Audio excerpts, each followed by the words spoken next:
ਬਿਸਮਿਲ੍ਲਾਹਿਰਰਹਿਮਾनिर्रहीम अस्सलाम वालेकुम। मेरी अक्सर वीडियो जड़ियाँ ज़्यादा रात ਨੂੰ ਆਉਂਦੀਆਂ ਉਹਦੇ ਪਿੱਛੇ ਇੱਕ ਰੀਜ਼ਨ ਹੈ ਯਾਰ। ਮੈਂ ਦਿਨ ਦੇ ਟਾਈਮ ਮੇਰੀ ਜੌਬ ਹੁੰਦੀ ਆ, ਆਪਣੀ ਜੌਬ ਕਰਦਾ। ਜੌਬ ਤੋਂ ਬਾਅਦ ਫਿਰ ਆ ਕੇ ਆਪਣਾ ਖਾਣਾ ਸ਼ਾਨਾ ਜੋ ਵੀ ਆਪਣੇ ਛੋਟੇ ਮੋਟੇ ਕੰਮ ਉਹ ਆਪਣੇ ਕੰਮ ਖਤਮ ਕਰਕੇ ਖਾਣਾ ਸ਼ਾਨਾ ਖਾ ਕੇ ਥੋੜੀ ਬਹੁਤੀ ਵਾਕ ਕਰਕੇ ਉਸ ਤੋਂ ਬਾਅਦ ਫਿਰ ਜਿਹੜਾ ਟਾਈਮ ਨਿਕਲਦਾ ਫਿਰ ਮੈਂ ਆਪਣੇ ਟਾਈਮ ਦੇ ਵਿੱਚ ਫਿਰ ਆਪਣੀ ਵੀਡੀਓ ਬਣਾਉਂਦਾ। ਵੀਡੀਓ ਬਣਾ ਕੇ ਰਾਤ ਨੂੰ ਸੌਣ ਤੋਂ ਪਹਿਲੇ ਮੈਂ ਵੀਡੀਓ ਨੂੰ ਐਡਿਟ ਕਰਦਾ। ਜਿਸ ਤਰ੍ਹਾਂ ਵੀ ਵੀਡੀਓ ਹੁੰਦੀ ਆ, ਜਿਸ ਤਰ੍ਹਾਂ ਦੀ ਮੇਰੇ ਕੋਲ ਬਣਦੀ ਆ ਤੇ ਉਹ ਵੀਡੀਓ ਨੂੰ ਮੈਂ ਐਡਿਟ ਕਰਦਾ। ਐਡਿਟ ਕਰਕੇ ਜਿਹੜੀ ਵੀ ਮੇਰੇ ਕੋਲ ਗੱਲ ਹੁੰਦੀ ਆ ਜਾਂ ਮੇਰੀ ਰੂਟੀਨ ਹੁੰਦੀ ਆ ਜਾਂ ਕੁਝ ਗੁਜ਼ਰੀ ਹੁੰਦੀ ਆ ਉਹ ਮੈਂ ਆਪਣੀ ਵੀਡੀਓ ਦੇ ਜ਼ਰੀਏ ਮੈਂ ਤੁਹਾਡੇ ਨਾਲ ਸ਼ੇਅਰ ਕਰ ਦਿੰਦਾ, ਤੁਹਾਡੇ ਤੱਕ ਪਹੁੰਚਾ ਦਿੰਦਾ। ਅਕਸਰ ਜਿੰਨੀਆਂ ਵੀ ਮੈਂ ਵੀਡੀਓ ਬਣਾਈਆਂ ਨਾ ਹੁਣ ਤੱਕ ਜ਼ਿਆਦਾਤਰ ਮੇਰੀਆਂ ਵੀਡੀਓ ਜਿਹੜੀਆਂ ਰਾਤ ਦੇ ਟਾਈਮ ਬਣੀਆਂ, ਨਾਈਟ ਦੇ ਵਿੱਚ ਬਣਾਈਆਂ ਮੈਂ। ਔਰ ਇਹ ਨਹੀਂ ਕਿ ਮੈਂ ਕਿ ਦਿਨ ਦੇ ਟਾਈਮ ਗੱਲ ਆ ਕਿ ਦਿਨ ਦੇ ਟਾਈਮ ਮੇਰੇ ਕੋਲ ਟਾਈਮ ਨਹੀਂ ਹੁੰਦਾ। ਟਾਈਮ ਤੋਂ ਬਾਅਦ ਆਪਣੀ ਜੌਬ ਹੁੰਦੀ ਆ ਔਰ ਜਿਸ ਕੰਪਨੀ ਦੇ ਵਿੱਚ ਕੰਮ ਕਰਦੇ ਆ, ਕੰਪਨੀ ਦੀਆਂ ਕੋਈ ਪਾਲਿਸੀਆਂ ਹੁੰਦੀਆਂ ਉਹਨਾਂ ਨੂੰ ਵੀ ਮੱਦੇਨਜ਼ਰ ਰੱਖਣਾ ਪੈਂਦਾ। ਉਹਨਾਂ ਦੇ ਬਾਵਜੂਦ ਕਿ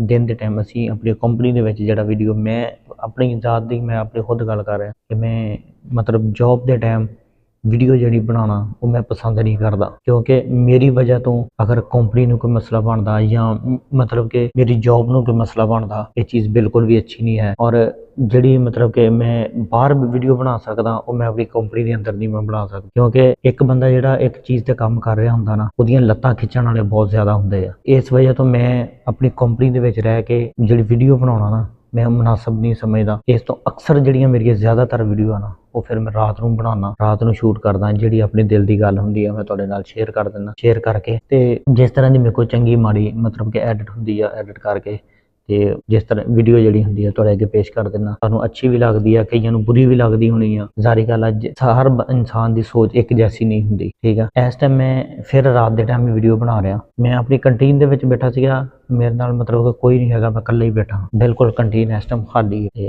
ਬਸ ਵੈਸੇ ਬੈਠਾ ਮੈਂ ਕਿ ਚਲੋ ਤੁਹਾਡੇ ਨਾਲ ਗੱਪਸ਼ਪ ਕਰ ਲੈਂਦੇ ਆ ਤੇ ਨਾਲੇ ਵੀਡੀਓ ਬਣਾ ਲੈਂਦੇ ਆ। ਤੇ ਨਵਾਂ ਸ਼ੁਰੂ ਕੀਤਾ ਨਾ ਕੰਮ। ਇਸ ਟਾਈਮ ਮੇਰਾ ਖਿਆਲ ਆ ਕਿ ਹਰ ਬੰਦੇ ਨੂੰ ਸ਼ੌਕ ਜ਼ਰੂਰ ਆ ਵੀਡੀਓ ਬਣਾਉਣ ਦਾ, ਕਿ ਆਪਣੇ ਆਪ ਨੂੰ ਅੱਗੇ ਲੈ ਕੇ ਆਉਣ ਦਾ, ਲੇਕਿਨ ਉਹਨਾਂ ਦੇ ਅੰਦਰ ਨਾ ਇੱਕ ਝਾਕਾ ਕਹਿ ਲਓ ਕਿ ਸ਼ਰਮ ਕੀ ਬਲਕਿ ਇੱਕ ਝਾਕਾ, ਯਾਰ ਲੋਕੀ ਕੀ ਕਹਿਣਗੇ ਕਿ ਯਾਰ ਤੂੰ ਵੀ ਵੀਡੀਓ ਬਣਾਉਣ ਦਿਆਂ, ਤੂੰ ਵੀ ਕੀ ਕਹਿੰਦੇ ਸੋਸ਼ਲ ਮੀਡੀਆ ਤੇ ਆ ਗਿਆ। ਯਾਰ ਅਸੀਂ ਸਾਰੀ ਦਿਹਾੜੀ 8 ਘੰਟੇ 10 ਘੰਟੇ ਅਸੀਂ ਮੋਬਾਈਲ ਫੜ ਕੇ ਬਹਿ ਜਾਈਏ ਨਾ, ਅਸੀਂ ਫਿਲਮਾਂ, ਡਰਾਮੇ, social media, short video, TikTok. ਯਕੀਨ ਕਰੋ ਸਾਡੀ ਮੈਮਰੀ ਇੰਨੀ ਕਮਜ਼ੋਰ ਹੋ ਗਈ ਆ ਕਿ ਅਸੀਂ ਇੱਕ ਵੀਡੀਓ ਦੇਖ ਲਈਦੀ ਹੈ ਨਾ, ਅਗਲੀ ਵੀਡੀਓ ਤੇ ਜਾਣੇ ਸਾਨੂੰ ਇਹ ਨਹੀਂ ਪਤਾ ਹੁੰਦਾ ਕਿ ਜਿਹੜੀ ਪਿੱਛੇ ਅਸੀਂ ਵੀਡੀਓ ਦੇਖੀ ਆ ਉਹਦੇ ਵਿੱਚ ਅਸੀਂ ਕੀ ਦੇਖਿਆ। ਸਾਡੀ ਇੰਨੀ ਮੈਮਰੀ ਜਿਹੜੀ ਵੀਕ ਹੋ ਗਈ ਆ ਔਰ ਸਾਨੂੰ ਇਹ ਨਹੀਂ ਪਤਾ ਹੁੰਦਾ ਕਿ ਅਸੀਂ ਅੱਛਾ ਕੀ ਦੇਖ ਰਹੇ ਹਾਂ ਤੇ ਬੁਰਾ ਕੀ ਦੇਖ ਰਹੇ ਹਾਂ।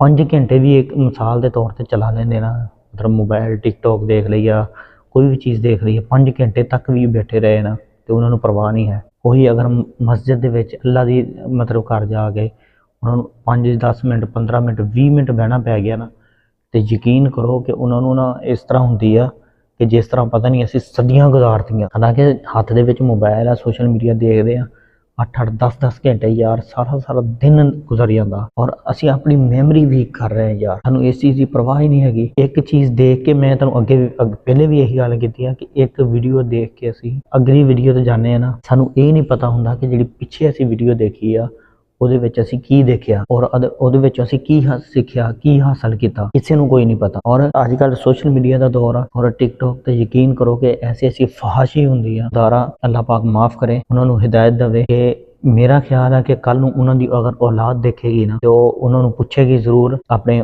ਲੜਕੀ ਹੈ ਜਾਂ ਲੜਕਾ ਵਾ, ਆਪਣੇ ਮਾਂ-ਬਾਪ ਨੂੰ ਜ਼ਰੂਰ ਪੁੱਛੇਗੀ ਅਗਰ ਉਹਨਾਂ ਤੱਕ ਵੀਡੀਓ ਪਹੁੰਚੀ ਤਾਂ ਕਿ ਤੁਸੀਂ ਇਹ ਵੀ ਬਗੈਰਤੀ ਕਰਦੇ ਰਹੇ ਆ। ਤੇ ਫਿਰ ਉਹ ਆਪਣੇ ਔਲਾਦ ਨੂੰ ਕੀ ਕਹਿਣਗੇ, ਕਿਸ ਤਰ੍ਹਾਂ ਰੋਕਣਗੇ ਕਿ ਵੀ ਤੁਸੀਂ ਨੇ ਇਹ ਕੰਮ ਨਹੀਂ ਕਰਨਾ। ਆਪਣੇ ਔਲਾਦ ਨੂੰ ਨਹੀਂ ਰੋਕ ਸਕਦੇ। ਇਸ ਤੋਂ ਜਿਹੜਾ ਵੀ ਕੰਟੈਂਟ ਬਣਾਓ ਅੱਛਾ ਬਣਾਓ ਔਰ ਅੱਛੀ ਗੱਲ ਕਰੋ। ਇਸਲਾਮ ਦਾ ਟ੍ਰੈਂਡ ਚਲਾਉਣਾ ਚਾਹੀਦਾ, ਦੁਨੀਆਦਾਰੀ ਦਾ ਨਿਜ਼ਾਮ ਆ ਤੇ ਅਗਰ ਅਸੀਂ ਪ੍ਰਮੋਟ ਹੀ ਕਰਨਾ, ਅਸੀਂ ਆਪਣੇ ਇਸਲਾਮ ਨੂੰ ਪ੍ਰਮੋਟ ਕਰਦੇ, ਸਾਨੂੰ ਇਸਲਾਮ ਨੂੰ ਪ੍ਰਮੋਟ ਕਰਨਾ ਚਾਹੀਦਾ, ਨਾ ਕਿ ਅਸੀਂ ਕੋਈ ਗਾਣੇ ਵੀਡੀਓ ਕਿ ਫਿਲਮਾਂ ਵਗੈਰਾ ਜਾਂ ਡਰਾਮੇ ਅਸੀਂ ਪ੍ਰਮੋਟ ਕਰੀਏ।